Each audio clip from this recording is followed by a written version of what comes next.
one. On the last thing on the Smartlet, even if you're not a smartwatch guy, what is the more audacious flex than walking in with like 2 Jorns on either side of this bracelet? It'll fit anything, so you could literally walk in like, Quadruple. the Souverain and the Black Label edition. Like, 2 Panerais, you could do 1 Experience Edition, 1 normal. Like, it can go both ways. And so when I was talking to the Smartlet guys, they were saying, I'm warming up to it. Well, what they were saying, yeah, right? All of a sudden, you're like, wait, 2 watches? I can wear 4? Hold on, game changer. Greetings and welcome to this week's aBlogtoWatch Weekly. You join us in the emergency room that is David's life. David has an injury. He wishes it's not your whole life, it's just your big toe. It's the most miserable type of injury, really. I mean, it's just bad, you know? Yeah. When you bash your foot on something and it's just, it renders you basically, you know, the pack moves on and you're just left alone and you eat what you find in the bushes and then you perish. And that's about it. Has anyone seen that movie, the Stephen King adaptation? I haven't actually seen it, the walking one where you just have to keep walking until you... Oh, the new one? No. Yeah, to the last person standing. And that's the life that Dave is leading. He's being slowly left behind. All the watch journalists are slowly disappearing. Walking till you're the last one standing. I believe that's day 4 of Watches and Wonders. You just keep walking until you're the last one going. I wonder how many laps it's possible to do of the Watches and Wonders. Little bit round by JLC. What are you talking about? We exist in the time of the mobility device. There's more ways for David to get around than ever before. Oh, David, if you show up to the show party, he could ride a horse with robot. A scooter. Oh, okay. I was walking. Thinking scooter. I genuinely do. Horse robot is better. You could be in a traditional wheelchair being pulled by a drone. Yeah. Okay, now we're going somewhere. A chariot of drones, multiple drones, like as one would have horses, but pulling a chariot. I mean, your imagination's the limit. It's all possible. Year of the horse. We're not even joking. It's the year of the horse. It would be in keeping. I'm trying to imagine my foot working. That's what I'm using my imagination for. On fire. What are the import tariffs on horses? Rick, could you bring one for David? Could I bring one for David? I mean, we could. Those little red. Just to check that under the plane. You know those little red Swedish ones you get. You get the little red Swedish horses. We should. Are there any Swedish brands? Is GE represented at Watches and Wonders at the show? At the show, what's the Swedish brand? I mean, there are Swedish brands. Yes, what's it called? GOS. Gustafsson and Sjörgen? Yes. They're cool, by the way. They're very cool. Yeah, actually, they're just GOS now. It's like America Online, just AOL. The other part. No, really. They're like the other. Yeah, that's right. Soon there'll just be copies of those watches on the front of every magazine that you buy. It'll just be GOS dials, and then you'll use them as coasters, and then the technology will move on, and then they'll be bought by... Who bought AOL? Time Warner, and then they got sold. Oh gosh, AT&T. How did we end up here from my foot? I don't know. It's just it leaps. There we go. Right, operating on 3 hours of sleep is really difficult to keep track of these things. So the question is, what are any watch related injuries, Ariel or Ripley, you've suffered? David, were you carrying a watch when you injured your foot? Of course but not. Is a watch-related injury like a watch drops in your eye or something like that? I did injury based on one of my pinkies or my toes. I guess that's true. What? Maybe that was the problem. It was a weight problem.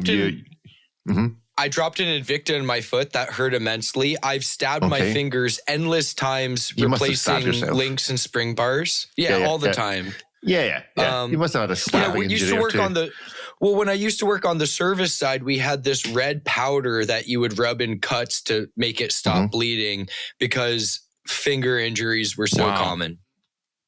You had red powder. Okay. Yeah. Moving on. It burnt. No. It did not. It stopped bleeding. It would stop the bleeding and it burnt, but all the watches would be caked in stuff. Thermite for your Yeah, so we'd have to like pry the bars out. Sometimes we'd have to break the spring bars because it's been there for like 40 years and is just calcified into itself. And there were lots of finger injuries to the extent where one of the things on hand in the med kit was the most used thing was this it's like a red powder, little crystals in it. You rub it in the cut. It burns real bad, but it stops bleeding. There we go. I think, rather than silica gel that folks send out with watches, the desiccation, whatever it's called. Yeah, if you've got a terrible strap change, like if you have a terrible strap changing system or some pin and collar setup, send us some of that. We will need it. Send us some of that with it. Yeah, it seems like a customer, a watchmaker in a war zone. Yeah, it's just medic. Anyway, right, let's have a look at what we're going to talk about this week. So we have some decisions to make for this week's Hit Miss Maybe. So we can see the variety of watches that have come out, and Trasker. It's always fun to see who Riverside chooses to zoom in on the face-off. When you're going, you're sharing the screen. This week it's you, Ariel. It's your face that's like for a brief moment is full screen. Sometimes it's me. I think it's the last person on the call, I think, but there we go. So really? I think so. Okay. I think so. That's why it's normally always you, David, or Ariel. Me and Ripley never get never close-ups for us. Right, we have the Trasker chronograph. This is for selecting Hit Miss Maybe. The Bullman decompression. I'm tempted to say that the hands-on, the watch bracelet should also go to Hit Miss Maybe. Where do you want to? What, the Norcane, the Man Elone. So many options. So what do you want to reserve for Hit Miss Maybe? What do you want to talk about? All of these are a miss. Move on. Let's move on to page 2. They're all a miss. Well, that's easy enough. I like the Hamilton. I like the Hamilton from Mike. That's true. Okay, so the Hamilton can go to Hit Miss Maybe. The Peacock tourbillon handmade dial. Is that a Hit Miss Maybe contender? We have the Panerai. I feel the Panerai has to go to Hit Miss Maybe. And then we have two, we'll save these two, the MeisterSinger and the Louis Vuitton, for a wider conversation about what is it with jump hours. Anything else we've not talked about for Hit Miss Maybe? We need to go back up the page. If we do Panerai and the Hamilton, what should we do? I think maybe this, what do we know about the Bullman decompression? No, the Norcane. The Norcane gets the Hit Miss Maybe treatment as well. Why? We've had Norcane like a gazillion million times. Let's choose something else. Then select something else. You have free will. I'm not keeping track of these, and even I remember. So that's like a threshold so unbelievably high for me to remember how many times we had Norcane. And it's true, Rick. You do love them. Well, I mean, I consistently give them a miss, to be fair, but bring them up a lot, though. I do bring them up a lot. There's definitely a love part of the relationship. There's like a Norcane, Oris, Panerai bias on this show, not necessarily in a good way for those brands. So, what do you want for your final Hit Miss Maybe then this week? Shall we? We've got the Khaki Field, the Panerai. Let's go for the Peacock as the final Hit Miss Maybe. So that's our Hit Miss Maybes chosen for this week. Let's start, though, with a continuation of a story from last week, which has been making all the news.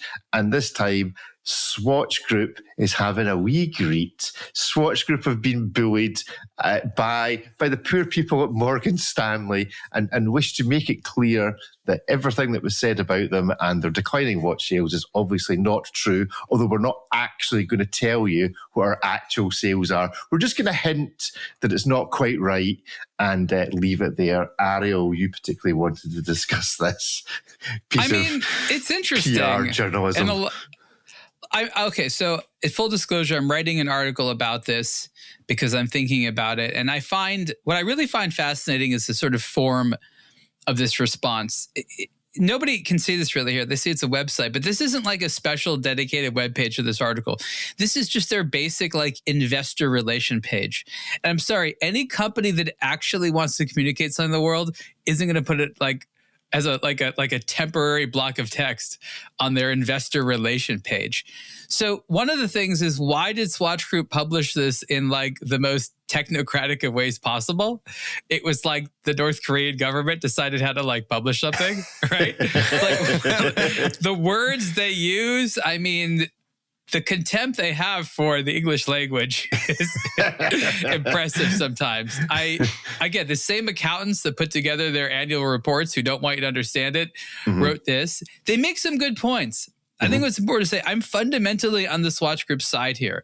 I actually think that these Morgan Stanley Luxconsult reports are misleading at best, highly irresponsible at worst. The number of, and I'll use the word shortcuts that are taken in these compilations are outstanding. And then it's all dressed up to look all nice, like it's a minute repeater that all works inside. No, you don't want to look under the hood. They just a bunch of graphs and stuff like that.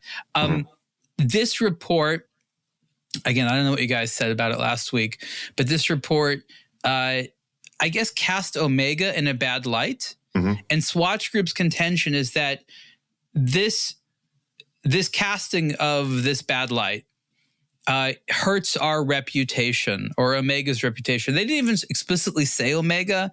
This is like, again, between the lines speak. It's, again, from a communication perspective, truly contemptuous of proper communication. But one wonders exactly what is the fallout for Swatch Group. Now, Swatch Group, specifically Omega, has had a history of suing other companies. One of the really famous cases was Omega and Costco, and Omega sued Costco and won not all of it, but they won part of it on a trademark, almost like a technicality, in other words, and sort of stopped the sale of the Omega watches in Costco locations. But that was a big case, and that took a lot of time and money.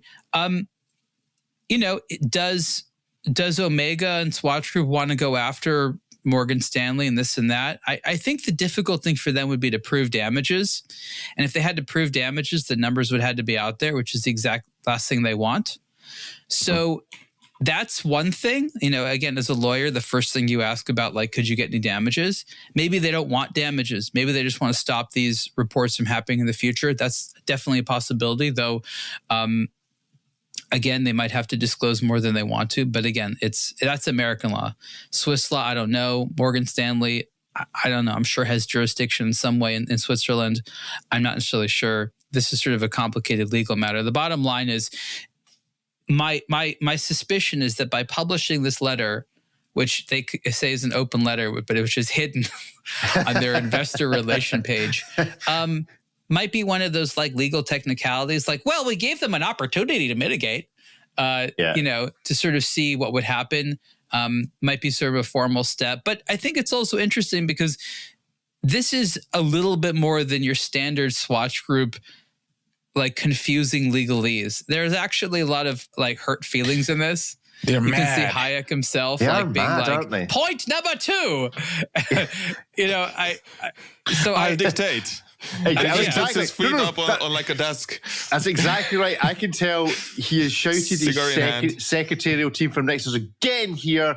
I'm doing a dictation. Let me tell you what I really think. Point this one. is misleading. Who's this Morgan and who's this Stanley anyway?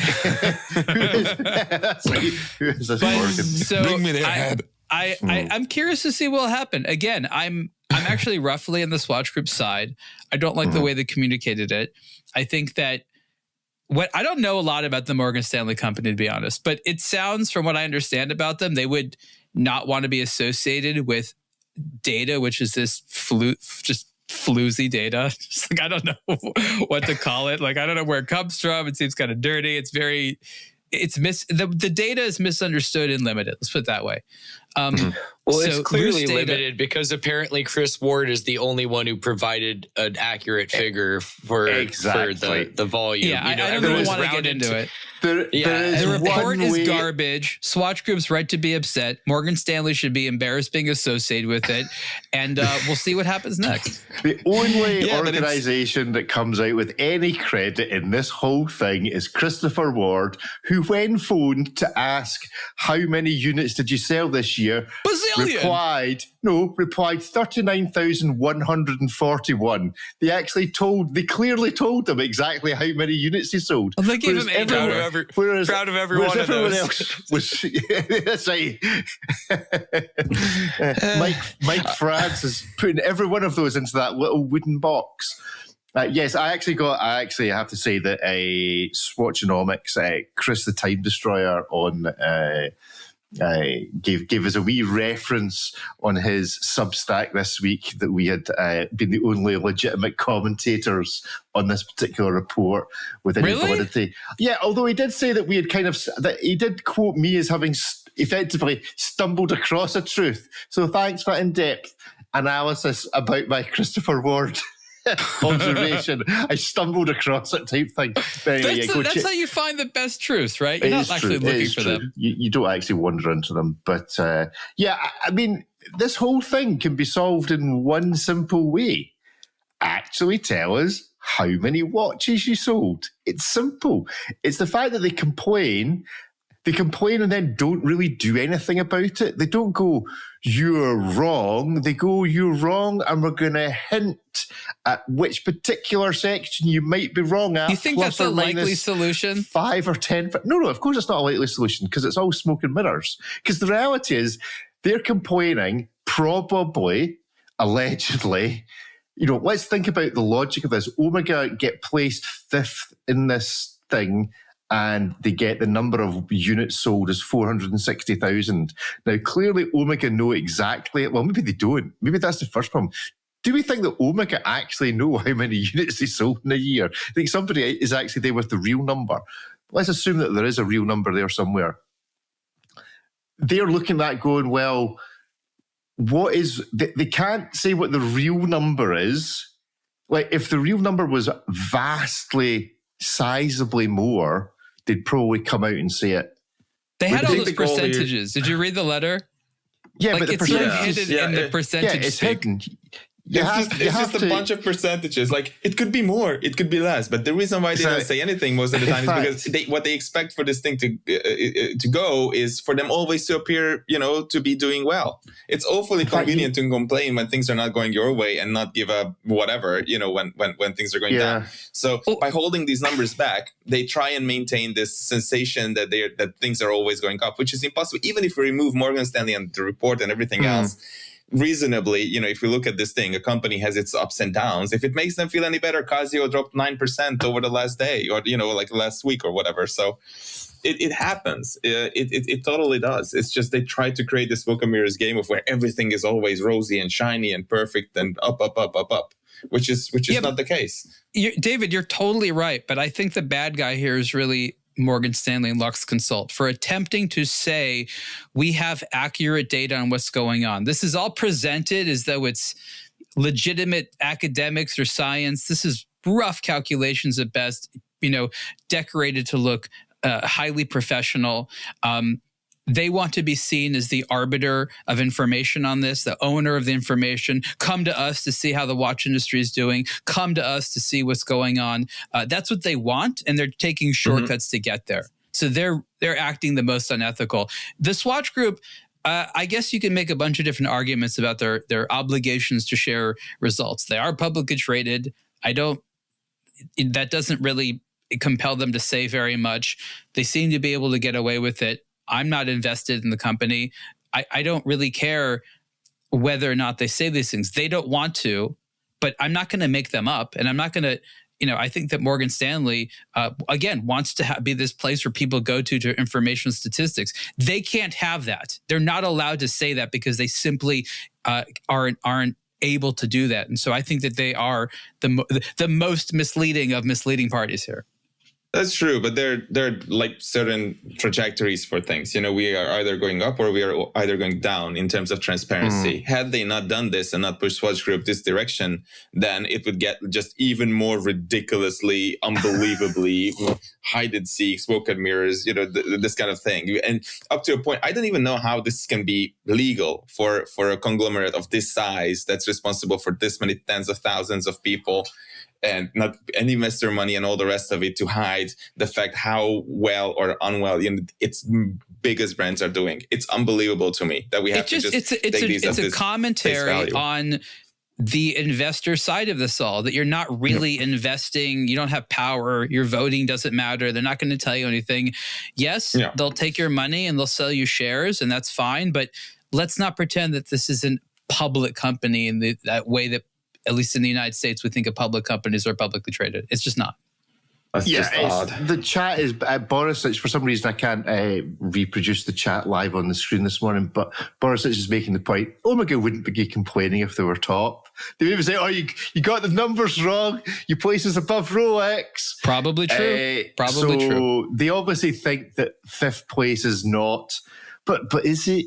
I mean, I'm not quite as hard on Morgan Stanley as you are. I think so many watch CEOs try to market that they're so much bigger, better, profitable, successful than they actually are, that frankly it's their own fault if some organization comes along and goes, you know what, we're just going to rank you according to what crap comes out of your mouth, and you keep on telling us that you're X, Y, and Z, therefore we're just going to rate based on what we just give a CEO rating. Which CEO talks the most nonsense about their own watch brand? Morgan Stanley and Luxconsult were doing. They weren't basing it on numbers they were releasing. They were basing it on numbers that were coming out of places that were basically being made up. They say that there's 5 things they base it on. They base it on what they can divine from annual reports, but they also include what the CEOs have been saying to us, what the brand representatives have been saying.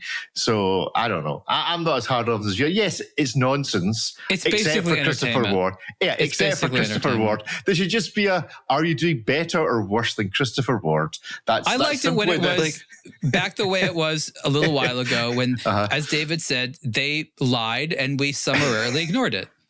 Okay, so we're going back to ignoring it. That's good. Good. I'm okay not knowing. I know they don't want to tell me. I know I don't know. I'm not going to guess. I'm not going to pretend that they're doing well if I don't know. That's entirely legitimate. I like that. That's entirely legitimate. Right, let's talk about a watch. In fact, let's not talk about a watch. Let's talk about a watch strap. Is this Ripley the worst idea or the best idea in the world? The Smartlet 2013 one watch bracelet, the answer to double wristing. Describe what this it technically works. This is well, David drowns his sorrows in the world's largest cup of tea. Cheers, skull. Whether it's a fantastic idea or an abomination really is a matter of perspective, but it does what it set out to do, and it has been a lot of fun to try out. So it's the world's most over-engineered bracelet. The gist of it is it allows you to attach a watch and like a traditional timepiece and a fitness tracker together with one serving as effectively the clasp. But it's an open ecosystem, really. You could put 2 watches together, 2 fitness trackers together, whatever. It's based around these 4 little clasps, which mount to links. And on the opposite ends of those clasps, you connect end pieces. And those end pieces can either be regular lug widths or proprietary adapters for like an Apple Watch or a Fitbit. I'm already getting IKEA heebie-jeebie assembly vibes here. No. Assembly... It's more modular than assembly, but it's a very interesting product. I mean, they were given an impossible task. It's so hard to make for a watch brand to make one good bracelet that looks good on a watch, to come up with a bracelet that's going to fit every watch and every fitness tracker and look good on them. They were given an impossible task from an aesthetic perspective, but from a functional one, I thought it would be a lot more uncomfortable than it is. It's not. The biggest drawback is that if you change out the watches and they've got dramatically different lug-to-lug widths, you'll have to add or remove links to get a nice fit. You don't have like a micro adjustment, but it's a very interesting product. And honestly, if you're the type of person that doesn't want to double wrist, this is an interesting alternative. And wearing this around my neighborhood, you get a lot of comments. Like not even in a bad way. They're just like what is what is that? There's like an Apple Watch. Oh yes, check this out. And so people are used to seeing watches and fitness trackers, but smashed together in like a human centipede sort of fashion is not what anyone is used to seeing. So you have watch enthusiasts looking at it going, what is that? And then you've got normal people being like, why is your clasp an Apple Watch? And why is that one? You're like, oh, let me tell you. So in terms of a statement piece, this actually gets far more eyeballs and comments than, wandering hours and all sorts of interesting stuff. Just because I mean, it's something. It looks different. It's two watches strapped together, and someone's going to ask about that, if for no other reason to just say, what's going on over there with that? The human centipede of watch straps, that's really how they should have been marketing this, to be perfectly frank. Does the app, just because I've never worn an Apple Watch on the inside, does it actually work? Like, yeah. Does it? No, but does it? Because normally, like the infrared stuff or whatever it is in the back of the watch has to be tight against the skin in order to do, fitness stuff. Does it work as a fitness thing when it's on the other side of your wrist next to your wristbone? So I didn't run with it in this configuration. That seemed a bit much. I didn't need that. But I did use it to track a couple hikes and walks. And during like a several hour hike, the data from the sensor as far as like heart rate and what have you was uninterrupted. So I'm not wearing it like skin tight on my wrist, but I guess it makes enough contact that it didn't have any lapses in readings or pausing when it stays too far off your wrist during a workout or whatever. So it literally does exactly what it's supposed to do. And one thing to remember is this is a new company. This is their first product. This is an ecosystem rather than a standalone product. So they're going to be expanding it to include rubber side pieces instead of metal links that you could swap in their leather stuff in the future. This is really just the first foundation of what's going to ultimately be a much larger growing thing as we go forward. Right, so they're going to make varieties of this. I thought I'd seen this before. I thought this was something that had existed for a wee while. They are less elegant though. There's one where it's basically like two leather straps that are kind of double-ended and go together, but you got two buckles and you're stuck with standard lug width. So this looks a bit cumbersome because I'm using it with an Apple Watch. But if you had a smaller fitness tracker, like one of those Whoop bands, which doesn't have a screen even, or like a Fitbit Charge or something like that, it would be a much more organic package than having like a full size Apple Watch as the clasp. But even still, wasn't uncomfortable at all. I actually wear it a decent amount. 700 quid. 400 quid for the titanium one. It's okay. So if they do a titanium one, it's quite expensive. At that point, it's like Apple Watch Ultra, but I think they're like $400 or $500 for the standard brushed one, a bit more for the black one, which is expensive. Like that's more than an entry level Apple Watch. So there is that, but at the same time, within the context of bracelets, this is quite a complex offering. It's effectively 4 clasps. So it makes sense how they get there. Ariel, would you let this darken your door of your wrist? Would this ever be a temptation? Well, I have really mixed feelings on this. I'll use sort of an example. I find it difficult to carry 2 phones, right? I have 2 phones. I find it difficult. It's like pockets are kind of small. Somebody's typing. Stop it. David, Stop is that you Stop typing, whoever's typing. you got some mute buttons you can use. Anyways, so again, 2 phones, difficulty in trying to find out how to carry it. And I stumbled upon a potential solution. I haven't invested in it yet because I'm concerned about, this lack for better term, the optics. There is an ability to wear 2 phones on your body, like holster style, like a undercover detective would have a gun. Yeah. You could have one kind of like under each arm. And it really looks like it solves my problem. But then I think to myself, but like wearing it out in addition to potentially being somewhat uncomfortable, though I think I'd be okay with it, there's just that unknown of what people are thinking. And we're not really okay with that level of unknown. Some people can't handle it. Like some people could just wear like a clown costume in public all the time and just not care what circumstances they may find themselves in. Though I think that when you wear this type of watch, there are conversations you might find yourself in you can't get out of and you don't know what to say. And that's what concerds me. So okay, I would be much more comfortable wearing the Smartlet than like a harness to like dual wield phones like a detective. Like this isn't that. This isn't like that. If I saw a guy in there with like an Android and an iPhone just to quick draw, like it's when someone puts sheer performance above all social communication value. It's like, I'm not here to communicate to you to fit in. I'm here to perform perfectly. I need both of these items, and this is the only way I can do it. I don't care what you think.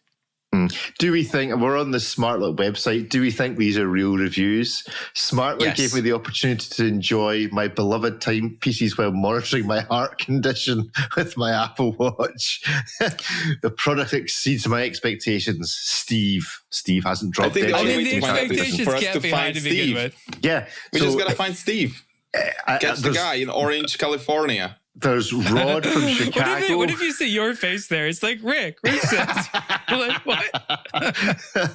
So if you know Mizuki from Tokyo, Japan, who wants to first I want to applaud the team for making what appears to be a simple idea and realizing at such high level. Smartlet was worth the wait, and perhaps precisely because we waited, the product reached such an impressive level of refinement. So Mizuki from Tokyo, Japan. Nobody talks like that. Perfect English. Smartlet, originally funded in 2013. Clearly educated at Eton, and didn't have to use Duolingo to translate this from Japanese. I honestly expected greater restriction or discomfort given its function.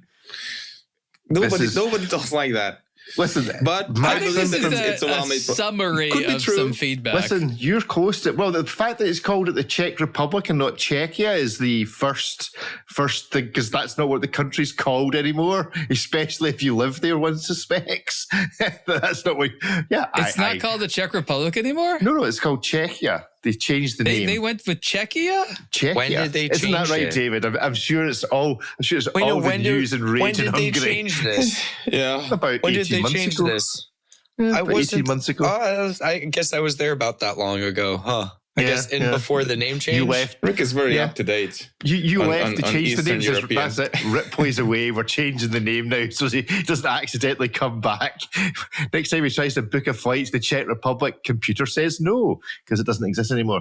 Yeah, I think many years ago, I wrote an article on aBlogtoWatch about the hilarious watch reviews on Amazon.com, and I remember I laughed myself to tears on that. Those are great. Those are great. If anyone wants to have a laugh, just Google Amazon Watch Review, aBlogtoWatch.com. You will find the articles. It's absolutely hysterical. It's basically a bunch of, spoiler alert, fake reviews on very expensive watches, and it's absolutely hysterical. Oh, I think we might need to close out today's show with some of them if I can find them.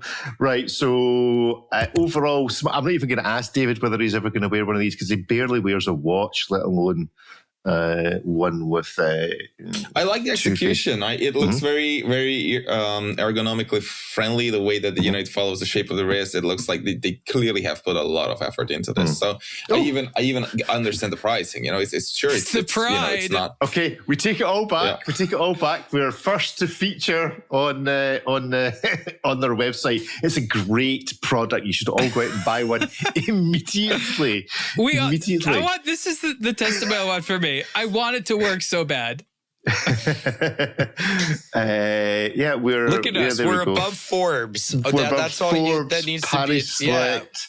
Whatever Paris. iPhone soft stuff. The Watch Observer. That's the CNET logo? Yeah. There we go. That looks like a very old logo, but there we go. Right. That's quite enough of that. Let's find ourselves an actual watch to review. Yes, go on. On the last thing on the Smartlet, even if you're not a smartwatch guy, what is the more audacious flex than walking in with like 2 Jorns on either side of this bracelet? It'll fit anything. So you could literally walk in like, the Souverain and the Black Label edition. Like 2 Panerais, you could do 1 Experience Edition, 1 normal. Like it can go both ways. And so when I was talking to the Smartlet guys, they were saying— I'm warming up to it.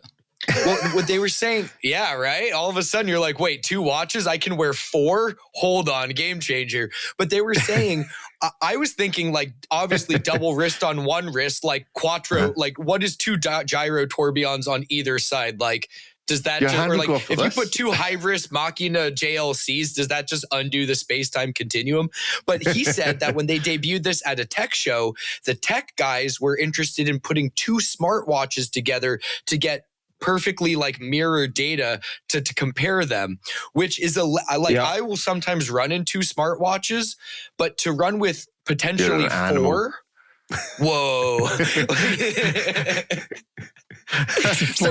Imagine charging all 4 of them at night. If they all go off with a notification. Let's do some orological nerdery. I have these 2 watches here, and they're from Loco and Circle, and it's basically a collaboration between these 2 time-based watch brands. And they apparently have the same movement as W200-1, and I asked whether they both have been adjusted because apparently, Circle does that, to -5+7, so near cost chronometer certification, whatever. And these come in the same box, the same movement, same everything, 3 hands, no date. And I'm checking, I've synchronized them, and they are always in the same position, and they are always fully wound whenever, I go around and wind them. And they are already 7 seconds apart in a day. So I think, of course, that's within the -5+7, that's 12 seconds, so that's entirely possible. But it's just fun to have some sort of a benchmark, or as you say, to test these things. So I totally would do that, to wear 2 watches on the same wrist and just see, how they, what sort of performance they deliver. That's a lot of fun. There you go. So I think you need to send us all examples of this dear Smartlet, and we'll put the 2 most ridiculous watches we can think of on Rick, either just side for of the bracelet. They make 24mm lug adapters. It goes all the way up. So there you go. Panerai 2 Panerais. I can have my equation of time on 1 wrist, the 10-day power reserve on the other, and be enjoying the experience all along. Right. Well, let's discuss what I would do is wear a Jorn Resonance and 2 of them. Seiko SKX with -20+40 factory accuracy rating per day. But no, what I want to do, what you want to do is you want to wear 4 resonance watches. Yeah. 2 in each wrist. Set them at slightly different times, and then slowly bring your hands together and see if they all. Dimension would open. How long would you need to pray for? With your hands clasped until all 4 watches ran at the same time. The resonance effect can take like hours and hours to happen. Just so you know, it's not immediate. So only for the very devout religious among us who are going to be the very devout. Well, what if you put one of those time hunter pieces? so it's got like the built-in time grapher on the resonance. Then you could compare the 2 independent balances linked via resonance against the time hunter on the bottom side, and with its time grapher against that. Could you have 4 watches on each wrist, or just have no bracelet? So a little connector between them all. Join them. Oh, can you join a single link? There's a question. Or like an extremely short strap, but it's just like this long. We'll start measuring people's wrists and how many Panerais you can fit around it. The Panerai measure. It's like 4 or 5, maybe 6 Panerai wrists. It's like the way Patek measured water resistance. It's a kind of similar thing. I think Smartlet's onto something. They don't know how big this could be. They don't realize it until we need told them. We need to daisy chain these watches together. What's the world record for the number of watches on a single strap? It's like the Infinity Gauntlet. Like, I've got the Holy Trinity all on 1 wrist. I've got Patek, Vacheron, and AP. Yeah. And then if I snap my fingers, half of the micro brands disappear. It's like that. Oh, well. We'll get onto the picker wheel of death shortly. Actually, wouldn't that be a cool magic trick where a magician does an illusion is just all of a sudden wearing a different watch? That would be hard to do. Oh, there we go. There's especially okay, if it's bigger in size. Brainstorm over. That closed the conversation. Conversation over. Right. Topic never coming back up again. All Ariel wanted to do as a child was be a magician. I love staring at them and watching them. That's all. Okay. Right. Let's stare at these two things and watch these two. So very quickly, because we have so much more to do in this show. We've spent so much time talking about a multi-brand, a multi-watch strap. So the Louis Vuitton Escalade Minute Repeater Jumping Hour and the MeisterSinger Jumping Hour, without necessarily looking terribly close at actually the watches. What is it with jumping hours in the last 2 years? You know how trends work. Never ask why. Ride the wave as long as until it breaks, and then recognize that it'll be something else next year. But there's always a trend. It never follows any rationale other than we need to have a lot of these on the market at the same time. That's it. Is it? I will say this about MeisterSinger. Well, for MeisterSinger, they're like, the whole concept of this brand is like, we make watches with one hand. Okay, cool. How do you deviate from that? Well, what if it was something not a hand that gave you an indication? Insert the jumping hour. So this is a different execution of a one-handed watch. It's very different than most of the other stuff in their catalog. But for them, that's why I wanted to write this one up. This is a natural way to do a jumping hour for the one-handed brand. As to why the other brands have jumped on the bandwagon, I don't know. But for this brand, it makes perfect sense. Rather than having one hand that's the hour hand, you've got one hand that's the minute hand, and then you get a jumping hour. I just kind of imagine them sitting in the workshop going, what are we going to do next? What are we going to do next? We've just realised what's been wrong with our watches all this time. They've only got one hand. No, nobody can actually tell the time accurately. This is a problem. Let's sort it. I have a review of a jumping hour MeisterSinger dive watch on the website. It's not new for them. They are cool. I just, I like MeisterSinger. Look, I have to say. The Louis Vuitton is doing it for a completely different reason. They're not trying to be MeisterSinger. No. It would be suggested that the jumping hour. What's the price of this before I scroll down? Have a guess. I forget. It's a lot. It's like 600,000 or something. No, 350,000. Therefore, you could have what a bargain. What a discount. There Cheap we go. watch. But that's jumping hours for you. Right. I don't care about it anymore. It guesses as to how many brands, what percentage of brands at Watches and Wonders are going to have jumping hours on their stands? 7%. 7%. Yeah, I would 7 say brands. 15. 7 brands at least. Seven brands. Yes. So we'll check that and come back to that in a few weeks' time. Right. Panerai will not be one of them. Wonk wonk. Or Tag Heuer. And you know what? Maybe they will be. I mean, at this point, no one knows what to expect from Panerai. No, we do actually. Oh, we do? Okay. Yeah, exactly the same thing. Right, let's do our favorite death show, the brand wheel of death. Oh no, not this again. Yes, this again. So it's keep. It's like a slow movement of the Hypnotoad's eye. So let's explain. So for Ariel, the rules this week are keep. There's different rules? Yeah. Oh, it's a moving target. Yeah. It's a moving target. We haven't kept the same ones for 2 weeks consecutively. It's always the rules. And neuralize. So a neuralize, whereby, like in Men in Black, how they squish you and you forget like as if the brand never existed. So it's keep, kill, and then resurrect 50 years later, or neuralize. So let's spin the wheel. Let's see who we get this week. We are getting music. We are getting IWC, maybe HYT, iPods. Okay. Why are we picking an iPod? Well, just because they're barely resurrected as it is for the third time. It's funny because it's a recurring thing on this wheel of whatever that sometimes the brands that show up, they have just recently been resurrected anyway. Rado. Death to Rado? Death to Rado. And last one, iPod Rado. Last week we kept... It's like something they were screaming in the streets of Iran the other week. Jackie Dro Jungens. There we go. Young hands. So do they all say death too? Yes, the death. That's a question. Yes, that's the question. It's an open question. I should put a question mark after that. That's fair. It should be a question mark. Are you like executioner gambling? Like, what's going on? You can't take this game. It's one of the best games I've ever heard on radio or anywhere. I like this trick very much. That's good. That's good. So, who deserves to just be kept unaffected? iPod, Rago, or Jungens? I mean, the honest answer is probably none of them. Rado, we need their ceramic stuff. They're bringing something new to the equation. Yeah, well, think about it. Stuff, without Rado, we wouldn't have a lot of the ceramic tech. They were early pioneers in it. They do it at a much more affordable price point than like Hublot. So if you want something, and they've got their own aesthetic identity. I don't want to write them out completely. They're either a keep or a tablet for 50 years, but I don't think we can just write them out and Thanos them, or neuralize them.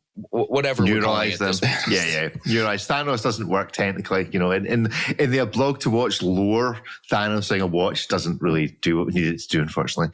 But there we go. So, any deviation from keeping Rado, David, Ariel? Rado deserves to live the most. Yeah, I think so. I think. Oh my gosh! Ariel's been given a choice, and he cannot make a choice. It has to be apparently Swatch Corp needs those sales right now. Allegedly, according to Morgan Stanley. From any of those brands calling me, being like, "Aria, really?" Really? Imagine the open letter, Ariel. Death to my company. Why? Why this days? Why? Yeah, Ariel, have you ever written a press release for Omega? I can. Show me the data first. So they're already considering legal action just for our consideration of axing Rado. We've still got Omega Corner where we need to say something positive about them. So I keep Rado, Jungens, and iPod. Who do we kill and resurrect in 50 years' time to do it again but better? And who do we neuralize? The world just entirely forgets they ever existed. iPod does not even have reason to exist if it's around outside the lifespan of Oliver Ike and Mark Newsom. They're alive. Okay. It needs to be here. Okay. I like Jungens, but, the Bauhaus movement will still be important 100 years from now. Okay, so where the choice is between kill one and neuralize the other, Ariel's chosen to keep one and kill one, I think, is what that was. Ripley, give us a decision. Who are we? I think we neuralize Jungens. I think we forget that Jungens ever existed because what is neuralize? Remember the Men in Black thing, whereby they zoos you with the wee flashy thing. I don't understand how you don't get this game. You forget they ever existed. They didn't exist ever. Just removed from the pantheon of watch brands. I don't want that. I like there being a complex assortment of characters. Who would we lose more if they didn't exist? The Icopod shape or the Max Bill, I guess. It's a tough one. We would gain if one of them didn't exist? What? Well, in which instance would we lose more? If the Max Bill didn't exist or if the Icopod circle thing didn't exist? There wouldn't be an Apple Watch without Icopod. Yeah, I think we can't Thanos them. Neuralize them. We got to keep them. I think we neuralize Jungens because Bauhaus exists without it. But we kill and let Icopod come back in 50 years. Oh, and this could be cool because Max Bill would make that watch for like Nomos or someone else. Yeah, exactly. So, sorry, Jungens, you're neuralized. It won't hurt. You'll never remember anything about it. Icopod, you're dead for 50 years. Do we have a disclaimer of we mean no harm to Jungens? Yes, no Bauhaus animals were hurt or killed as part of this. Animals were injured as part of this game. Rick. As part of this game. So there we go. That's what. So we need to do the deeds. So let's get back to our screen and actually It's not over? Gosh. No, we actually need to kill them. We actually need to. Where are they? Is there an animation or something? No, it's not that good. I wonder if there can be an animation. We do that thing where we like do the fire archery and the boat that kind know sails We're off. We're killing a lot of brands I kind of like. Where are the junkers on here, Rick? Like, I know there's somewhere on here. What is this game? Like, who created the system? Rick, me. Rick created the system. It's killing things all the time. Wheel of Fortune style. I mean, Bremen we'll get to eventually. Beauvais. I mean, they're all on here. I think Ball. There's a few on here. With all the brands. You're just going through the bees. Yeah, look, there's lots of them. Oh my gosh! And so with all of these brands, you're telling us like Tissot's come up like 3 times already just by random selection. Tissot's come up. It's come up twice. Oh, we need to give them a thing because we need to give the audience the ability to react to certain segments, and I want to see how many people are viscerally moved by the hijinks of let's kill a brand. Rado gets a tick because it survived 1 round. Tissot's survived twice.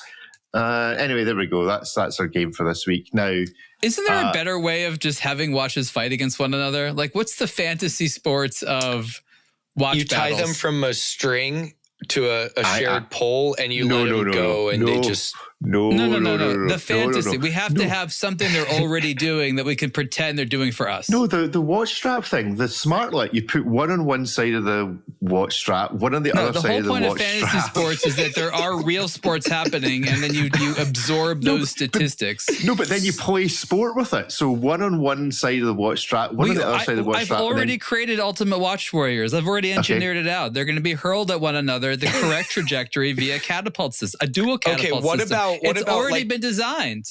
What if the game is based on releases? You get like 10 points for a totally new watch, -1 for a line extension. Brand. Yeah. Like -2 that's for what we need. Some silly metric like that. Well, maybe we could come up with something for watches and what. Do we want to play fantasy watches and wonders? Yeah, so we each have like 5 brands in our roster or whatever. That's next week. So next week, like Tudor wins. I don't know. That's what we need to do. So you need to have all the watches and wonders brands. Get a list of them. We need to sort them out between us. Like what do we do? We pick. We each have a flip a coin or whatever. I've got a good idea. You love and you know how you love my good ideas. Does someone have to die or do I have to eat gross food? You select 5 brands. Okay. Select 5 brands. 4 of them have to be Swiss. Okay. You can then select a 5th brand like Grand Seiko or Bremen or someone else that's going to be Watches and Wonders. 4 of them have to be Swiss, and we use the Luxconsult table. I'll set up what a maximum budget is, so you can have a budget of like $1 billion, and it's represented in the turnover that's on that. Because we need some metrics for a fantasy football team. You have to base it on price. So I'll come up with something, and we'll use that report to do it. Well, that works because Omega's not. Watches and Wonders. Well, Omega's not participating at the show, and apparently they're undervalued according to them. So that outlier is removed from the equation. Exactly. So, nobody's choosing Omega. And that qualifies as Omega making Corner. A strange amount of sense for one of our games. I don't know if that's just worrisome. Oh, well. I'm confused. I'm about to ruin that because we are going to play we're going to play Hit Miss Maybe now. And you know what what Hit Miss Maybe has always needed? Watches. A theme tune. So here we go. This might be quite loud, that's all I'm saying. So get ready, just in case it damages your ears. Hit, miss, maybe. If it slaps, it's a hit. If it flops, it's a miss. If we argue for 10 whole minutes, it's a maybe. No mercy, no bias, just watches. Just watches. I thought that was quite interesting. Is this the opening scene of Apocalypse Now? I love bias. Die Hard 1.5. Yeah. Okay. Let's delve into. We'll see if that theme tune sticks. I like it. But anyway, it's hilarious. So Hamilton Khaki Field Mechanical. This is the first up. I don't know a great deal about this watch other than it's a Hamilton Khaki Field Mechanical 38. It's a exclusive limit. I don't know if it's limited or just an exclusive edition. But it's a standard Hamilton Khaki. There's not really much else to say. So before we delve into it, let's give it some instant judgment. Is it a hit? Is it a miss? Is it a maybe? 1, 2, 3, go. I think it's a hit, actually. A maybe from Ariel and 3 hits. Ariel, why is it a maybe? I don't know. Like red bricks could be a lot of things. The red, yeah. It's okay. I'd have to wear it. That's the real maybe. I don't know if I would like it. That red color is not a color that typically you want to look at on a watch dial. So there's that. When I think about bricks, I don't think of the exact same uniform color. There's obviously a little bit more organic aging and little speckling and little textures and stuff like that. So I want this to go like full fake brick, not, I don't know, half fake brick. It looks, maybe it's not bricks. It's just confusing to me. The Khaki is a great watch. Otherwise, it's nice size and stuff like that. I have no idea if the dial's brilliant or it's just dumb. Ripley? You're a fan of the Khaki? Yeah, I'm a fan of the Khaki itself. I like this one because so much of the Khaki line, and I mean, granted, they make a lot of different variations of them: bronze, titanium, white, cream, black, whatever, brown dials, but they're all very much like a military, utilitarian colorway.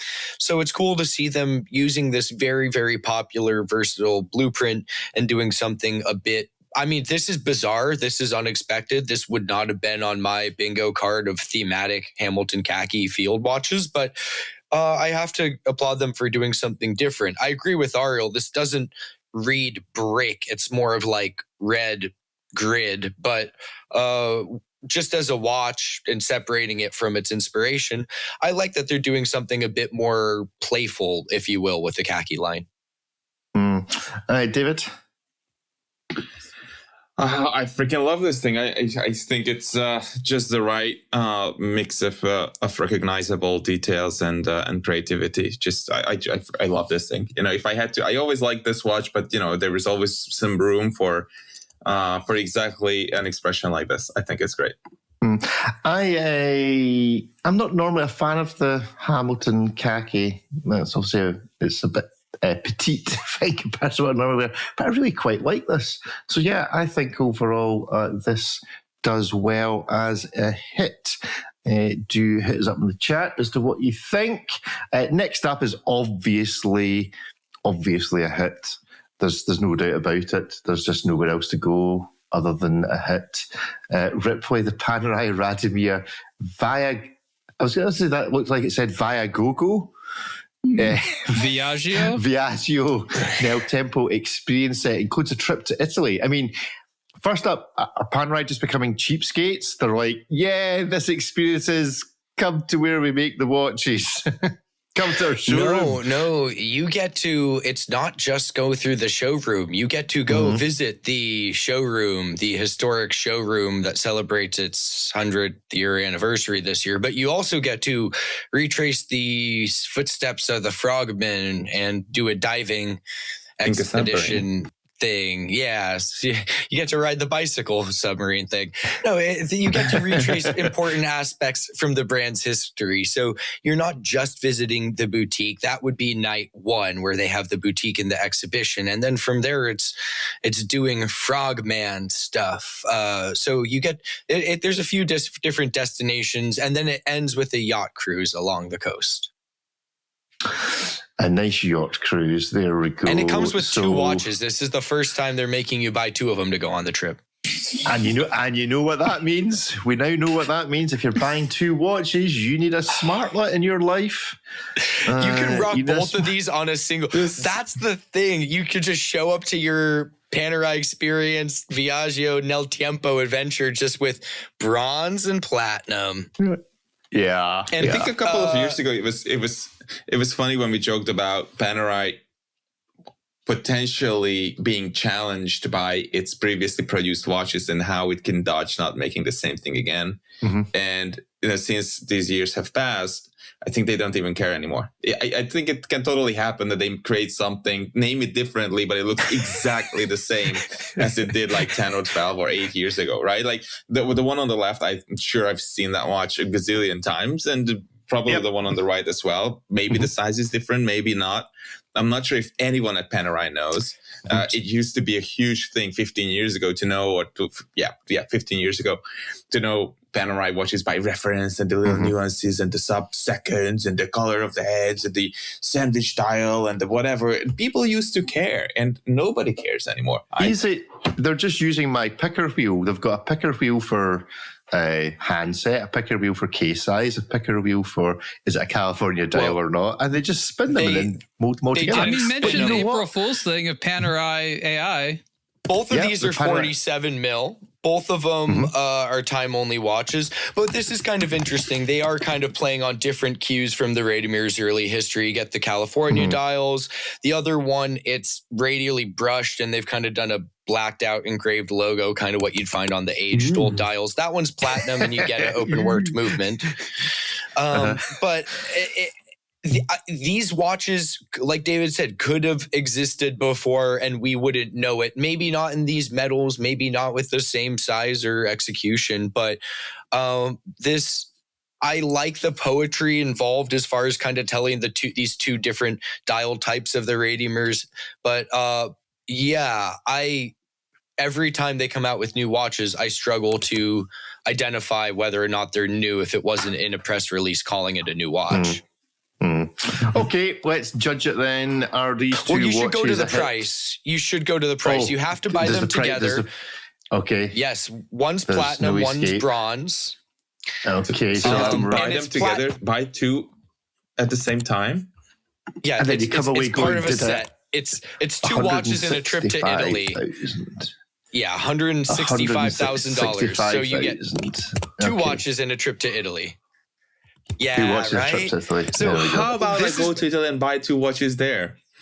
I'm gonna go buy Italy. Like it's wildly expensive. So I remember in the past, the Experience Edition ones were like $50,000, and it was like, whoa, that's a pretty expensive submersible. But like I get to go hot tub with Mike Horn or whatever. So like that was, $50,000 is a lot of money, but it's like 165 is kind of bonkers. Granted, one of them's platinum and all of that, but like.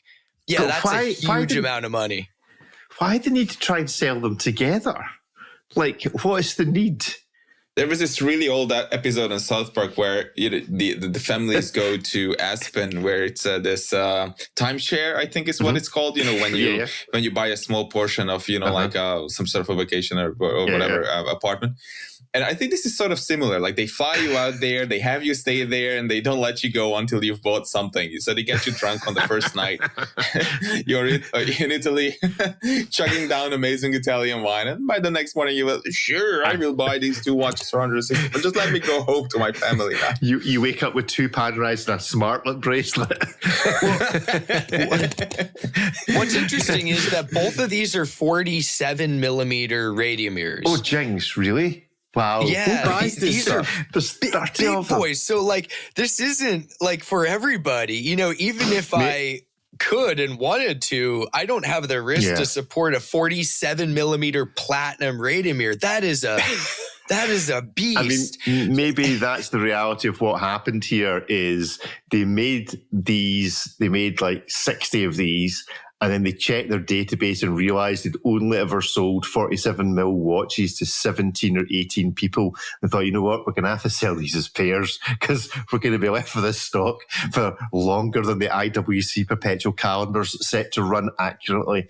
So we better just lump these in together and sell them with a trip to Italy. That'll make the Panerai. I just found the Panerai I would buy. Because I really want a California dial Panerai. Okay, send us a link in my life. And I found it on Chrono 187, and it's $4,400, and it was black PVD, and it's titanium, and it had the hell beaten out of it. It's all scratched up and careworn and all the rest of it. I think that's precisely what a Panerai should look like. This is it. Like 4,400 titanium. Yeah, looks cool. Probably fake though.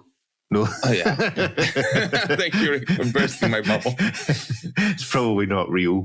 But it comes with papers freshly printed in Guangzhou, so I guess that's fine.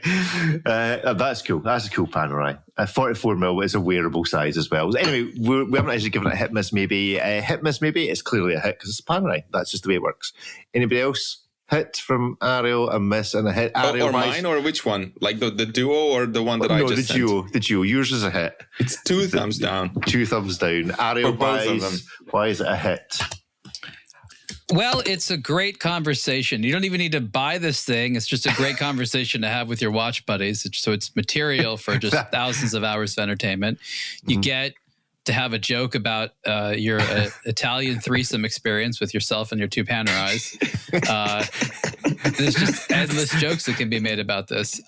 The watches are objectively very pretty. I think any of us would wear these things. I totally agree that things like price and logic, we don't have to talk about any of that. It looks like Panerai's made the same watch dozens of times over already. These are very pretty watches. It's just in this photograph at 47mm, they're an extremely long way away from the camera to make them look that small. No, the Radiomir case works to the size. Honestly, the size doesn't bother me. Like it looks cool. I mean, you can have like the worst vision in the world, and you're solid with these, so that's good. That's true. It's true. They are going to be eligible. Ripley. I said it's a hit. We can joke all we want, and like Ariel said, we don't need to think about logic or price. Clearly, Panerai isn't thinking about that either. That's very convenient. But just taking these for what they are, if I could, I would. You know what I mean? Yeah, let's go hang out with Panerai for 4 days in Italy, drink a bunch of wine, and rock like double wrist 47mm Radiomirs. Why not? You know what I mean? Like this is, if you're playing in the 47mm platinum Panerai camp, this is fun. This is audacious. This is ridiculous. I have to applaud it for that. So while this isn't where I'm putting $165,000 of my own dollars, not that I have them, you kind of have to look at this just as a creation, as a theme, as an activation, and get the amusement out of it and just say, well, lucky off to those 50 guys or whoever go, 30 people or whoever go on this trip. I've found a problem, and the problem is in this photo. Other than David typing, David, stop typing. I've found a problem. This particular picture, it's got experience on the back of the case, and it's spelled with an X. How techy is that? Oh my God. It looks like something from, what's that? From Fast and the Furious. Why are there 2 X's though? Why do they have to have an extra one? 2 X's. Experience. Is the screw supposed to be the E? Did I think that's cool looking? So like some weird, like abstract E shape? Panerai seemed to... What a bowl of spaghetti that movement is anyway. Yeah, so Panerai, by doing one novel thing on the back of the case, appear to have completely ruined it. Experience tech. Yeah, experience tech. So Panerai, please just don't change anything. Just don't innovate. Just keep doing exactly the same thing, because then we know exactly what we're getting. So yeah, they've and I'm still going to remind everyone it was my idea, the experience thing from Panerai. Yes, it was. Moving on. Was it your idea to spell it with 2 X's as well, or is that No, that's the mutated part of it. That was them. How do we make it less Ariel? Oh, I know what he would never do. Good. David, final thoughts before we move on to our final watch? I would pay $165K for this if it had just one more line of text on the case back. It was so close to success, but just to miss out on one single line of text, it's such a shame, really. They had these cool experiences with the Navy SEALs and stuff or whatever. That was cool. To go to Italy and get drunk, no. Okay, we can do that anytime. Right. Yeah. Finally, Peacock Divine Craft watch review, a thin tourbillon movement and a handmade dial. Ariel, tell us a little bit about this watch quickly. Well, quickly. So this is the latest in-house made tourbillon movement from Chinese Peacock. You do get to say cool things like, would you like to check out my Peacock? This movement is more advanced than before. It's 4 hertz operational frequency, which is actually pretty uncommon in tourbillons, even the fancy ones. It's a lot thinner than the bulkier, sort of like older style Chinese tourbillons many people think of. And it looks a lot better. It's better finished and things like that. So I think this case is 39 millimeters. It's relatively thin. There's issues with it. I don't know that that's the best use of, hand skeletonization. I don't know that was necessary. The dial is sort of hand scratched. It comes in a few different colors. I think the bottom line is that, the tourbillon is a fun complication which no longer has to be high-end priced. There are very nice tourbillons, and I guess the luxury tourbillon makers are going to be able to assert things like multiple axes or combining them with other complications, calendars, chronographs, things like that. We haven't seen that type of stuff really from the Chinese. But when it comes to just time only watches, tourbillons, they've made it very clear that the Swiss have to up their game. It's an attractive product. It works well. And there's, I think, a tiny diamond kind of longue style at the tip of the seconds part of the tourbillon there. So that's, and it's called the Divine Craft. Make of that what you will. Okay, is it a hit? Is it a miss? Or is it maybe 1, 2, 3, go? Miss, hit. So 3 hits and a miss for me. It's a miss for me because even at 4,000, I'm just like, tourbillons, not interested anymore. Really just not interested. You don't want any tourbillon unless it's a Panerai. It could be $1,000 and I'm like, really don't care. So it's a very nicely executed by Peacock. I mean, they do have $1,000 tourbillons. Yeah, probably. But even at that, I'm just not interested. We got another tourbillon coming in soon that I'm excited to see it, but I don't know how they did this, but they made a tourbillon, which is apparently a 4 hertz tourbillon, based upon a Seiko NH35 movement base. Yeah, you see that I might be interested. And the watch is about $1,000 or just under. Engineering challenge. Okay, David hit because of Peacock and cheap tourbillon. Cheap-ish. No reason why not. While Ripley and Ariel are giving their judgment, let's do what we love the most about Peacock, which is a quick visit to their own website where the stars are really found. So there you go. There's so Ripley, what did you think of the Peacock tourbillon? Obviously, like the name, you get a hand scratch dial and a pretty good looking one at that. I like what they're doing with the movement.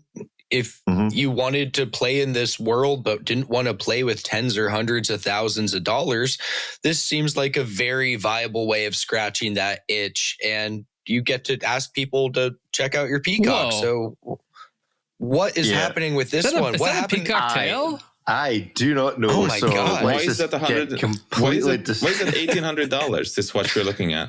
Yeah, so we're on the Peacock website, so forget about the Peacock Turban. We're not interested in that anymore. This is the Peacock Perfection Classic. Oh, look Classic. at their Alpine Eagle. Yeah, I was going to say. 1953 aircraft hand. Why is that Peacock? Why is that an aircraft hand? Is that an aircraft hand? But that's a bit aircraft looks like. Is a boomerang an aircraft? So it makes a 180-degree turn. Yeah, so it's like a travel all path. I can say to everybody listening is go check out the YouTube channel for the Peacock watch. Yeah, that's odd. Such fun. It makes you wonder what happened in 1953. It's quite cool. The Alpine Eagles. What is the Chinese translation of airplane hand? Is that it could be a lot of different things. It does a traumatic event. Yeah, that's what it feels like. We have a robot turd version as well. We've got the Roger Dubuis Peacock. We've got the what does that remind me of? Not Faber. That looks like a Jean Richard. Yeah, Jean Richard Peacock. We've got I didn't see all these things. Oh, there's a nice diver tourbillon for you. Yeah, there we go. There's the Blancpain Peacock. And see what else we've got here. Oh, there's the Hublot. Hublot Peacock, the Louis Vuitton. But they don't want you to see this. Some of these are older designs. It's the newer ones. Like you're going back in time here. You could totally tell that the newer ones are like way better. Yeah. No, it's way it's more Alpine. It's a fun, yeah, more Alpine Eagles, please. That's what we need. So the year $3,100. That's a lot. Yeah, that's a bit of a challenging watch. That's a bit of a challenging price. Anyway, there we go. Right, that's our show basically. Yeah, nothing much more to say than that. Complicatedly, that is us done. Thank you all very much for listening, and we will see you all again in a week or so's time. Cheerio! Bye. Bye, everyone. What do you mean a week or so's time? Okay, a week's time. See ya. Bye. In 167 hours. Okay. Probably like the least accurate watch ever. Least accurate watch ever. I'll see you like 6 p.m., give or take a day or two. Okay. Cheerio then. That's half for now. Like 6 p.m. Bye. Bye.